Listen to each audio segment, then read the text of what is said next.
So let's start making these delicious momos, mince momos, which I'm going to make in an idli stand or an idli steamer.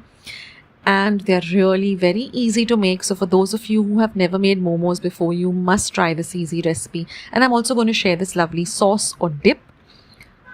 Very quick to prepare, very easy to make, and very simple and delicious to eat.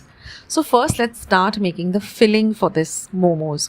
So what I've done is, in a pan I've taken 1 tablespoon of oil, to which I've added half a kilo or 500 grams of mince, and I'm going to fry this mince till it turns from a pink to a complete white. So this takes about 7 to 10 minutes. After that, you're going to put it into a sieve and you're going to drain off all the liquid. We don't want any liquid for this recipe. So I put a plate and a heavy weight on it and kept it aside for about 5 to 10 minutes.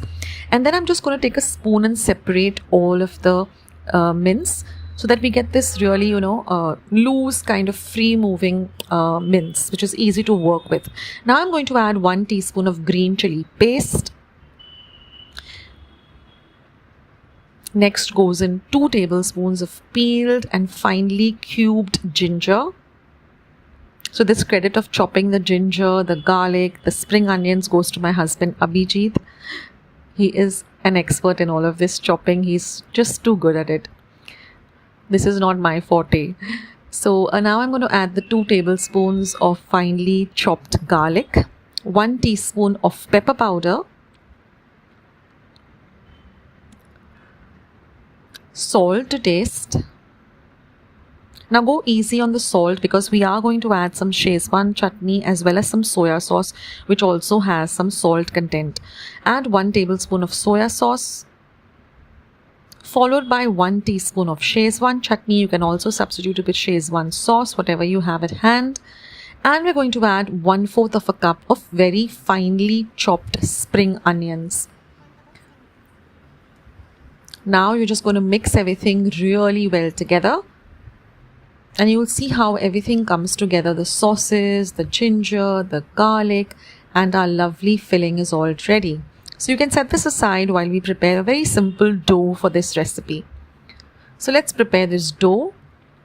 So what I've done is I've taken 1 cup of maida or plain flour, to which I've added approximately 1/4 of a cup of water, and you're just going to knead it like you would with a normal chapati, puri, bread or roti dough. And then you're just going to drizzle a little bit of oil and really knead it well so it becomes nice and soft and elastic. And you're going to let it set aside for about 5 to 10 minutes. So let the dough rest for about 5 to 10 minutes. After that, you're just going to dust your surface with a little bit of flour. Take a lime-sized ball of the dough. Really roll it well between your palms of your hands. And this is very easy to work with this dough. So now you're going to roll it as thin as possible. And now you're just going to take any kind of mold which gives you a large puri size. So I'm just using the cover of a particular dabba or a container. So I get even sized, puri size or small roti size of the dough, so that all of them have a uniform kind of a shape. So you're just going to make all of these and set them aside. This makes work really faster rather than making one and filling it up. Or you can even use 2 people over here. So me and my hubby did it together. So I was making the puris and he was filling it up. And then what you're going to do is you're going to take 1 teaspoon of the filling and you're just going to bring it all together in the center.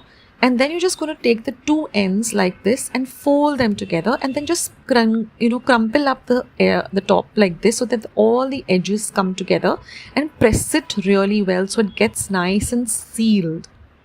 There shouldn't be any opening and there shouldn't be any mince seen. And what I like to do is I like to cut off the excess of the dough with a scissor. I use the dough again to make more momos. Because you don't want to have a lot of dough when you're eating the momo. You want more of the filling. So I like to do this. So it gives a very nice look as well. And now I prepared my steamer by putting water in it and it coming to a boil. I'm going to brush these molds. I like to use ghee, but you can also go with oil. And I'm just going to place 1 momo in each of the idli molds. This makes work really faster. So I got 16 at a time. And now we're just going to place them in your steamer. And remember the trick. So where the holes are, on top of that will come the momo. Remember that whenever you're making idlis or steaming anything, so on top of the hole comes the whatever you're trying to steam. And you're going to steam this for 12 minutes exactly. After 12 minutes, just open up your steamer and look at the momos. They've completely changed from an opaque dough that you can actually see the filling through and through. So it will come into a transparent dough with the steaming. And you can see that they've not even stuck to the mold because you've brushed it with some ghee. So from the filling and the dough that I used, I got approximately about 26 momos. Look at them, friends. They look so delicious, and you have to have this steaming hot. So now let's prepare this yummy sauce or dip that goes very well with these momos. Now for this, what I've done is, to a bowl I've added 1 tablespoon of Szechuan chutney. Like I said, you can also use sauce. Now I'm going to use 2 tablespoons of sweet chili sauce. This is not sponsored by Viva, but we use a lot of the Viva sauces because they have a wide range of Viva, of sauces and dips. Next, you're going to use 1 tablespoon of tomato ketchup, 1 tablespoon of soya sauce, and half a tablespoon of vinegar, and mix everything well together. Now you can adjust the taste according to what you like. You can add more ketchup, it's according to your taste. And that's it, guys. Just dip these amazing momos into this dip or this sauce and enjoy. Please let me know your feedback, and those of you who have not made momos before, just try it out, give it a try, and you will love these momos. So I hope you do give this recipe a try. Go and check out all my other recipes. I've got so many, more than 2,000 recipes on Akshata's recipes with an apostrophe S. And I'll catch you soon in my next video. Bye, guys. Hope you're going to give today's recipe a try.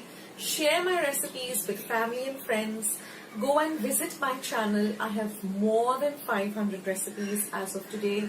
So go try them out. Share them with family and friends. And let me know also in the comment section below how you like the recipe. Also, don't forget to give this recipe a big thumbs up by clicking the thumbs up icon that you see below this video.